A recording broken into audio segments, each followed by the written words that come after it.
Hello बच्चों, तो आज हम पढ़ेंगे oscillator. Oscillator basically electronics branch के स्टूडेंट होते हैं, उनके लिए है ये चैप्टर। यूनिट नंबर 3 है। किसी के थर्ड सेम में होती है, किसी के फोर्थ सेम में। तो हम क्यों रिवीजन करेंगे, ज़्यादा लंबी नहीं होगी वीडियो। इसमें एक यूनिट कंप्लीट कर दूंगा मैं आपका। बेसिकली ओसिलेटर क्या होता है? ओसिलेटर वो होता है जो a circuit which produce AC wave form without using AC input. जो एसी एसी फॉर्म में कन्वर्ट कर एसी वेव फॉर्म में कन्वर्ट करता है विदाउट यूजिंग एसी इनपुट। और ये इसकी और डेफिनेशन है, if oscillator generate sinusoidal output then the it is called sinusoidal oscillator.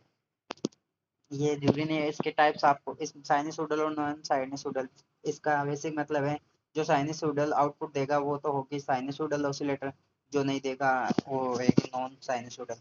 इसके दो टाइप होते हैं। दो टाइप कौन कौन से? दो टाइप्स होते हैं आपके।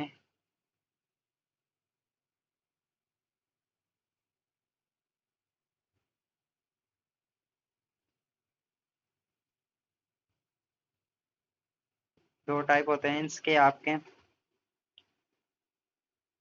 एक तो ऑडियो होता है और एक रेडियो होता है। ऑडियो में जिसकी लो फ्रिक्वेंसी होती है उसको तो ऑडियो ऑसिलेटर कहते हैं, और जिसकी हाई फ्रिक्वेंसी होती है उसको रेडियो ऑसिलेटर कहते हैं। इसके भी दो टाइप। इसमें अंदर क्या, इसके ऑडियो ऑडियो के अंदर होता है RC phase shift. RC phase shift इसके टाइप्स हैं। इसके यूजिंग के थ्रू टाइप्स होते हैं। उसमें उसमें है आरसी फेज शिफ्ट के ऑसिलेटर के है using using FET, using of amplifier, using BGT, beans bridge oscillator, ये अलग हैं। और रेडियो में आएंगे, रेडियो ऑसिलेटर में आएंगे। इसके भी दो टाइप्स होते हैं, एलसी ऑसिलेटर और क्रिस्टल ऑसिलेटर। इसमें हार्टले ऑसिलेटर पढ़ेंगे, कोलपिटल्स ऑसिलेटर पढ़ेंगे और क्लोड ऑसिलेटर पढ़ेंगे। ये किसी वैज्ञानिक के नाम है। तो आरसी शिफ्ट ओम एम्पलीफायर क्या होता है?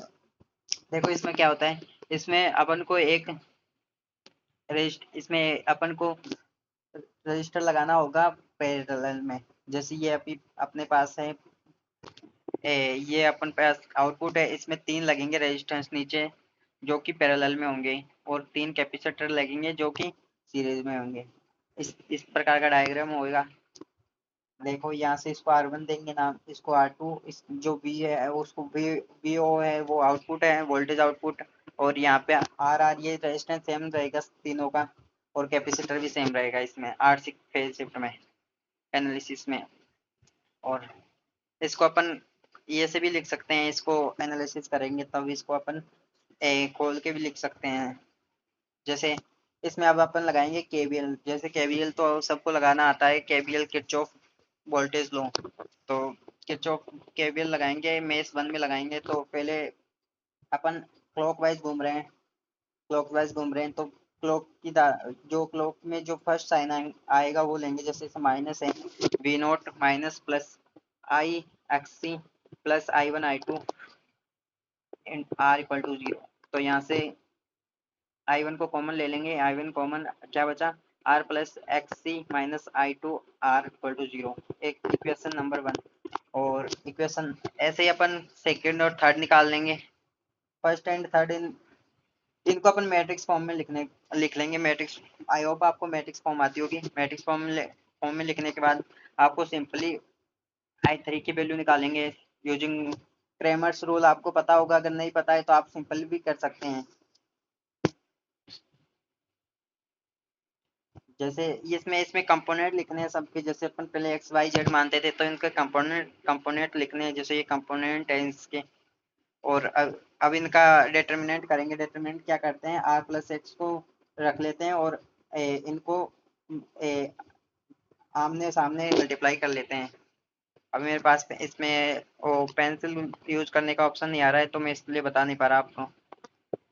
तो ऐसे करना है आपको, ऐसे करके आप डिटरमिनेंट निकाल लेंगे। ऐसे अपने ऐसे क्या है ना, क्रेमर रूल का मतलब है कि जो भी आपके बराबर में दिया है उसको एक्स बाई जेड के फॉर्म से आगे बढ़ा देना है।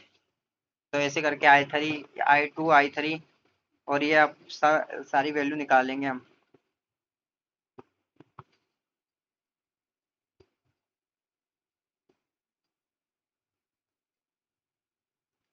तो यहाँ से ये सारी वैल्यू निकालने के बाद आपको ये एफ नोट की वैल्यू, फ्रिक्वेंसी ऑसिलेटर की वैल्यू आ जाएगी।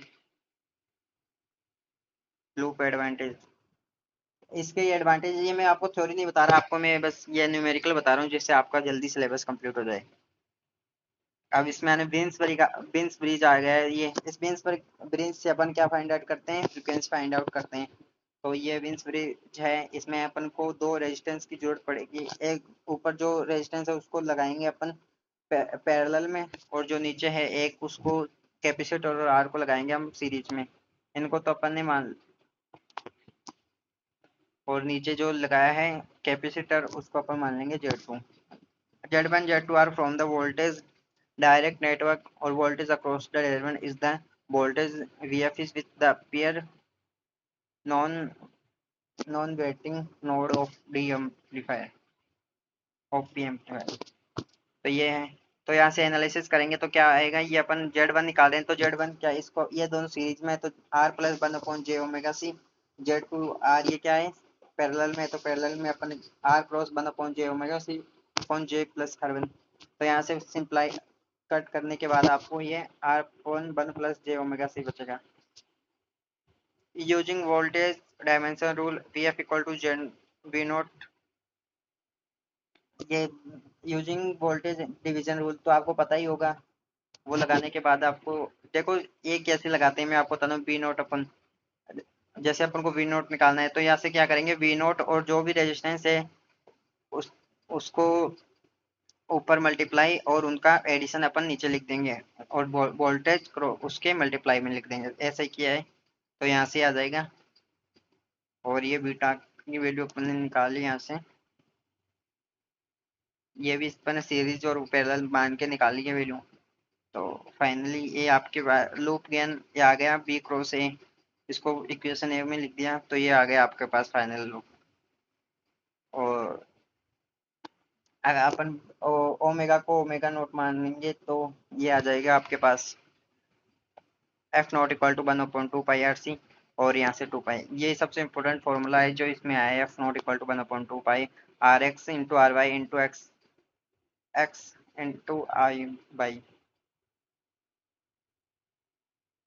एलसी ऑसिलेटर जनरल डायग्राम तो अपन को लिखना है पहले। General diagram, a general LC circuit oscillator consist of basic amplifier use and LC feedback network connected ऐसे होना चाहिए। तो ऐसे ये लिखना है, ये बेसिक है, बेसिक एम्पलीफायर है। इसकी आप स्क्रीनशॉट ले लेना इसकी डेफिनेशन के लिए। एलसी ऑसिलेटर में ये तीन है, हार्टले ऑसिलेटर, ये एक वैज्ञानिक के नाम है कैलपिट ऑसिलेटर, और ये क्लैप ऑसिलेटर। तो ये साइन दिए हुए हैं कंडक्टेंस के और उसके रेजिस्टेंस के of LC oscillator to be x plus x2 plus x3 equal to 0 होता है। इनकी वैल्यू सबका सम 0 होता है। Condition for the sustained output for the LC oscillator, यहाँ से अपन को वैल्यू निकालेंगे HF की। बीजेटी ऑसिलेटर आ गया, और यहाँ से हार्टले ऑसिलेटर देख लेना आप, ये इंपॉर्टेंट है हार्टले ऑसिलेटर। तो इसका ये डायग्राम अपन को बनाना है। ये इसमें दो रेजिस्टेंस लगेंगे इसके पैरेलल में, और ये बीजेटी लगा हुआ है बीच में, और ये साइड में आपको नीचे आपको लगाना है लोड कंडक्टेंस। तो ये भी डायग्राम है, और ये जो भी लिखा है मैंने, इसमें जो भी लिखा है मैंने बता दिया कि क्या है ये। तो अभी अपन कैलकुलेट करेंगे x1 plus x2 plus x3 equal to 0। तो यहाँ से वैल्यू निकालने के बाद तो ये फाइनली आपके पास F of naught equal to I1/2 L1 plus 2 into C. और if mutual inductance M is consist, तो ये आपके पास वैल्यू आ जाएगी। लेटर यूजिंग एफईटी, तो ये इसका डायग्राम देख लेना आप। मैं आपको जल्दी से कोर्स करवाने की कोशिश कर रहा हूँ जिससे आप 1 यूनिट तो कंप्लीट हो आपकी थोड़ी बहुत भी। इस जॉइंट शॉट ले लेना, अगर आपको नोट चाहिए तो आप मैसेज कर देना या मैं लिंक दे दूंगा।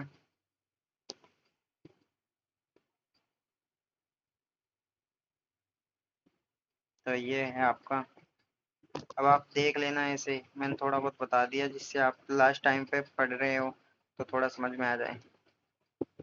सिंपल है इसका कैलकुलेशन, सिंपल कैलकुलेशन है बस, वो x1 अपन को प्रूव करना है कि इक्वल टू 0 होता है। ऐसे क्वेश्चन आएंगे एग्जाम में।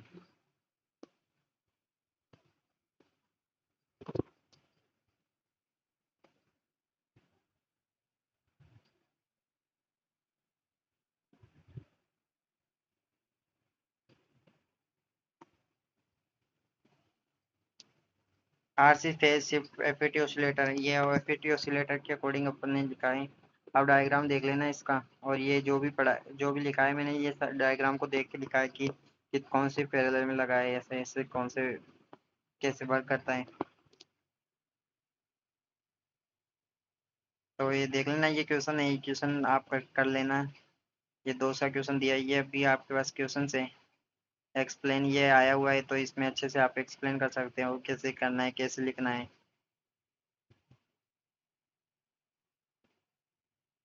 ये सारे क्वेश्चन आए हुए हैं। तो आई होप आपको वीडियो अच्छी लगी होगी। वीडियो को लाइक और चैनल को सब्सक्राइब जरूर कर देना। और